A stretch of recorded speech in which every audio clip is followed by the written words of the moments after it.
ہے مس ہدا بڑگری.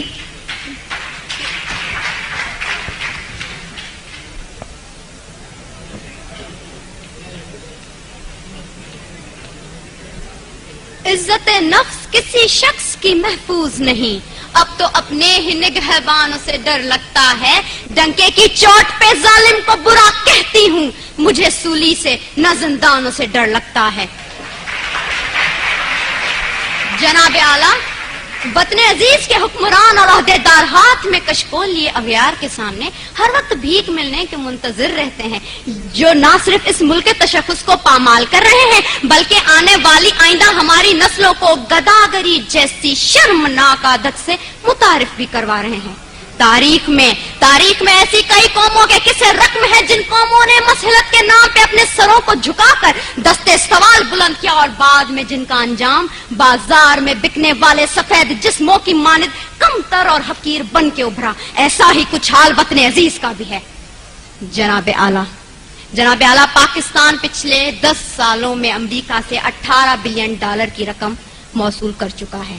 امداد پہ امداد لینے کی یہ وجہ جب ان حکمرانوں سے پوچھی جاتی ہے تو جواب یہ ملتا ہے پاکستان ایک غریب ملک ہے، بھوک اور افلاس انتہا پہ ہے، لہٰذا امداد لینے کے سوا کوئی چارہ نہیں ہے. تو جناب اعلیٰ، میں نے سوچا ذرا ان کلمات پہ اعتبار کرتے ہوئے اپنے گھر سے باہر نکل کر دیکھوں کہ امداد کے نام پہ ملنے والی اس بھیک نے میرے ملک کی عوام کے حالات زندگی کہاں تک بدلے ہیں. تو جناب اعلیٰ، بہت افسوس ہوا. کہیں میں نے بھوک سے بلکتے معصوم بچوں کی آوازیں سنی تو کہیں پہ میں نے ان وزراء کے فرنگی کتوں کو سیر ہوتے دیکھا، کہیں پہ میں نے بازار میں بکتی آدم کی بیٹی دیکھی تو کہیں پہ میں نے وزیر اعظم کے تن پہ لاکھوں کا لباس دیکھا، کہیں پہ میں نے اولاد برائے فروخت کے نعرے سنے تو کہیں پہ وزیر اعظم اور حکمرانوں کے آگے پیچھے جاتی 10 مرسڈیز کو دیکھا، کہیں پہ میں نے عافیہ صدیقی کی ماں کو اس کے انتظار میں تل مرتے دیکھا تو کہیں پہ میں نے اس ملک کے حکمرانوں کو امریکہ کی خوشامد میں دن رات ایک کرتے دیکھا. میں کیا بتاؤں میں نے کیا کیا دیکھا. ڈرون حملوں میں مرنے والوں کی لاشوں کو دیکھا، کئی عورتوں کے اجڑتے سہاگوں کو دیکھا، کئی نوجوانوں کو ہاتھ میں ڈگریاں لیے بے روزگاری کے عوض پارلیمنٹ ہاؤس کے سامنے آگ میں جھلستے دیکھا، کئی میں نے بزرگوں کو پارلیمنٹ ہاؤس کے سامنے پینشن نہ ملنے کی خاطر ہلاک ہوتے دیکھا. جناب اعلیٰ، میں نے اس ملک کے ہر شہر ہر کوچے میں کربلا کا میدان دیکھا تو بے اختیار میری زبان پہ یہ الفاظ آ گئے: اصول بیچ کے مسند خریدنے والوں، نگاہ اہل وفا میں بہت حقیر ہو تم. وطن کا پاس تمہیں تھا نہ ہو سکے گا کبھی کہ اپنی حرص کے بندے ہو، بے ضمیر ہو تم.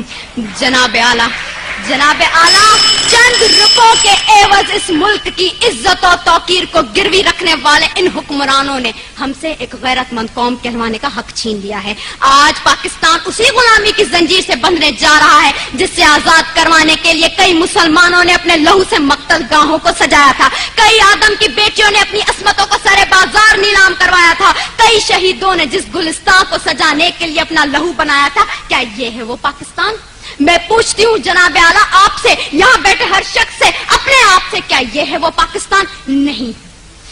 دوسروں کے ٹکڑوں پہ پلنے والا یہ پاکستان قائد اعظم کا پاکستان نہیں ہے. میں سلام کرتی ہوں ان تمام قربانیوں کو جو اس ملک کو بنانے کے لیے لوگوں نے دی، مسلمانوں نے دی، لیکن دیپ جن کے چند خواہشوں میں چلیں، دیپ جن کے صرف محلاتوں میں جلیں، چند لوگوں کی خواہشات کو لے کے چلیں جو کہ مصلحتوں کے سایوں میں پلیں، ایسے دستور کو، صبح بے نور کو میں نہیں مانتا، میں نہیں جانتا. میں بھی خائف ہوں تختہ دار سے، میں بھی منصور ہوں کہہ دو یہ اغیار سے. کیوں ڈراتے ہو زندہ کی دیوار سے، ظلم کی رات کو، جہل کی بات کو؟ میں نہیں مانتا، میں نہیں جانتا، میں نہیں مانتا، میں نہیں جانتا.